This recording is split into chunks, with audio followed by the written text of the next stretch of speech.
Sean was just a broke guy grilling chicken on the sidewalk, when a mysterious lady in high heels stepped out of a shiny Porsche car and told him he had $10 billion waiting for him in the bank. He thought his life would never change. Just him, his grill, and the struggle. But that day, everything flipped. Power, secrets, betrayal, and a truth that would shake even his own family.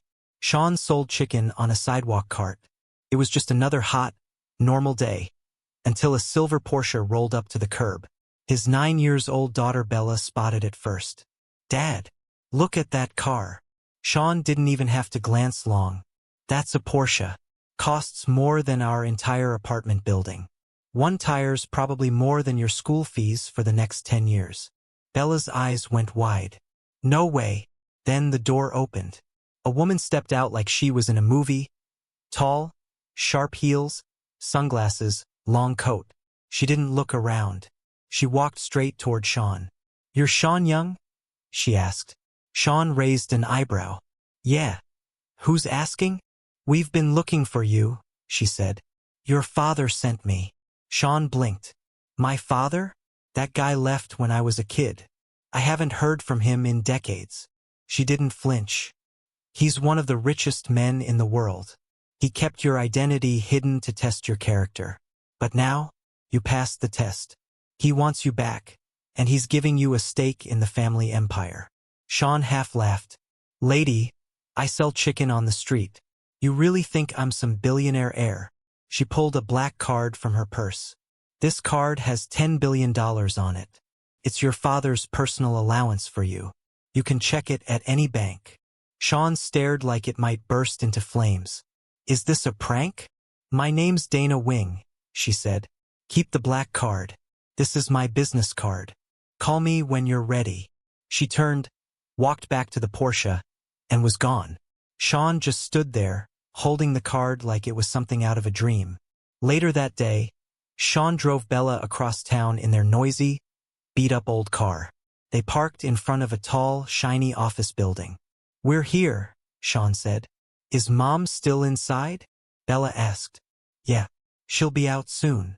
Bella smiled. "It's her birthday. We're still surprising her, right?" Sean tried to smile. "Yeah, that's the plan." Then the glass doors opened. Rachel, Bella's mom, stepped outside. Dressed up, confident, looking like everything was fine. But she wasn't alone.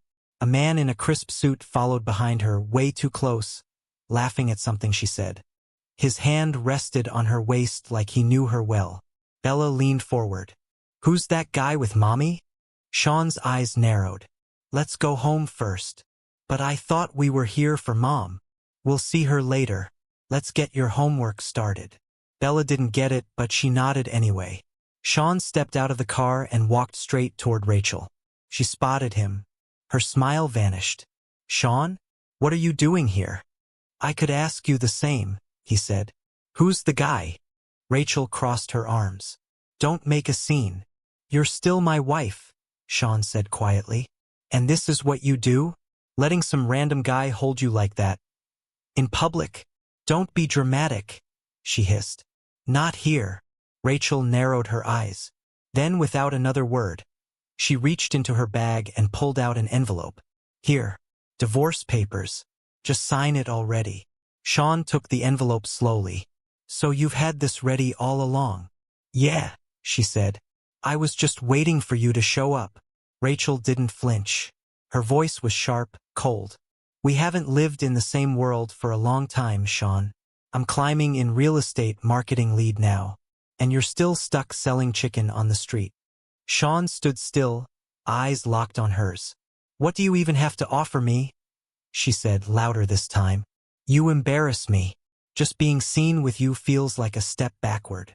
"Rachel," he said, trying to stay calm. "This isn't about status. It's about loyalty. Family." She rolled her eyes. "Family? You brought me a birthday cake that probably cost, what, $30? You think that's meaningful?" Sean's hand tightened into a fist, but he said nothing. Rachel lifted her left hand, flashing a glittering ring. "See this? You know what Michael gave me today? A $40,000 diamond ring. And he's not even my husband." Sean blinked. Michael? That investor you were pitching condos to? We've gotten close, she said, unapologetic. At least he's not living in a dead-end food cart. Michael stepped forward then, smooth, polished, confident.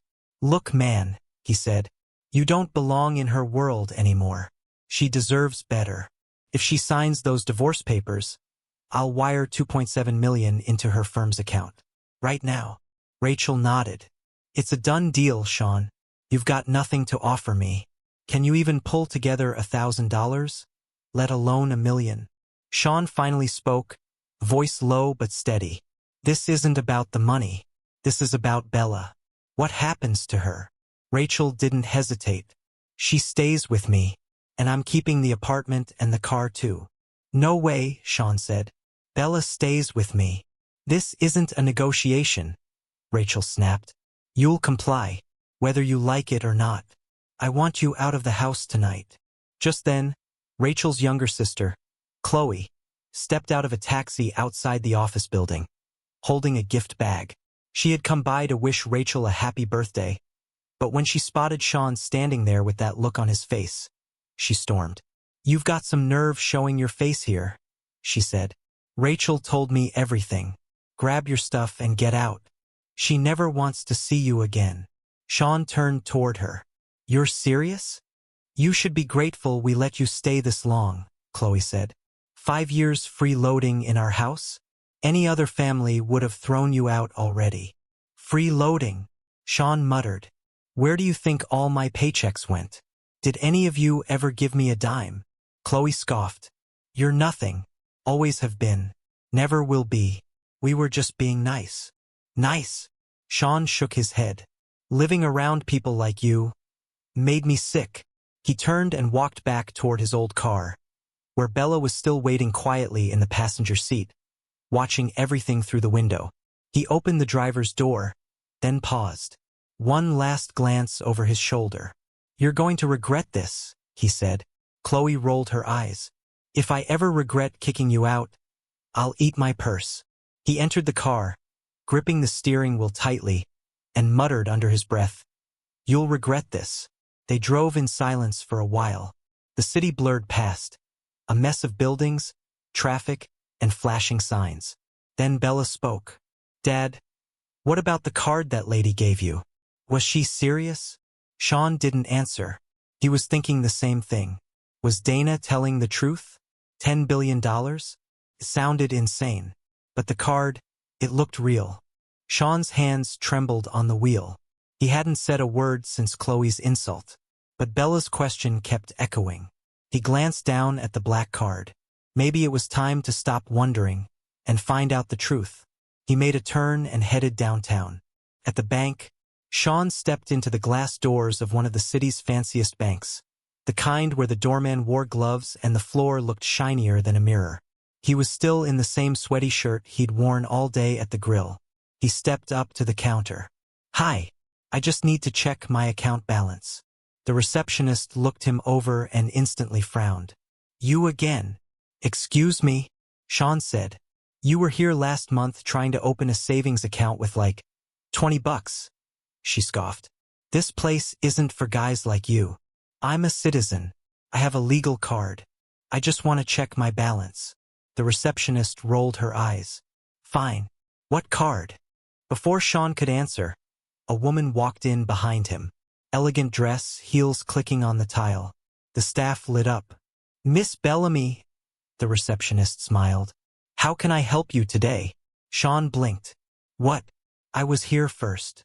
The receptionist ignored him. Please wait your turn, sir. Sean stood firm. I was here first. The woman glared at him. What kind of bank lets street people hang around the lobby? I'm not here to hang around, Sean said. I'm here to check the balance on this. He pulled the black card from his pocket. The receptionist glanced at it and froze. The supreme black card? The receptionist scoffed. That card? You need a $10 billion deposit just to qualify for it. She eyed Sean from head to toe. You seriously expect me to believe you have that? Sean didn't flinch. You're welcome to verify it. Before she could respond, the branch manager marched over, frowning hard. Sir, this card requires a $10 billion minimum to even qualify. There are only 3 of these in the entire city. She glanced at Sean's worn shirt. Someone like you shouldn't even be near one. Another banker leaned in. That card is linked to Dana Wing, the president of Capital D. How did you get it? Did you steal it from her? A gasp rippled through the room. A woman at the counter even dropped her pen. The same receptionist who mocked Sean earlier took a cautious step back. I didn't steal anything, Sean said. She gave it to me herself. Call her. But instead of showing respect, the staff stared harder, now suspicious. This has to be stolen, one banker muttered. There's no way a guy like him owns that kind of card. Another whispered, could be fraud. Maybe he found it on the street. The receptionist stepped back from the counter like Sean might explode. You're telling me someone dressed like that has Dana Wing's authorization? She scoffed. A security guard edged closer, hand hovering near his radio. Sean looked from one face to another, the disbelief, the disgust. Sean pulled out his phone and dialed. Dana, he said, keeping his voice steady. They don't believe the card is mine. A pause. Then her voice, calm and sharp. Where are you? At Carlton Bank. Downtown branch. I'm nearby, she said. Give me 5 minutes. He ended the call and slipped the phone back into his pocket. That card doesn't even have visible encryption, one banker said. Anyone with Photoshop could fake that.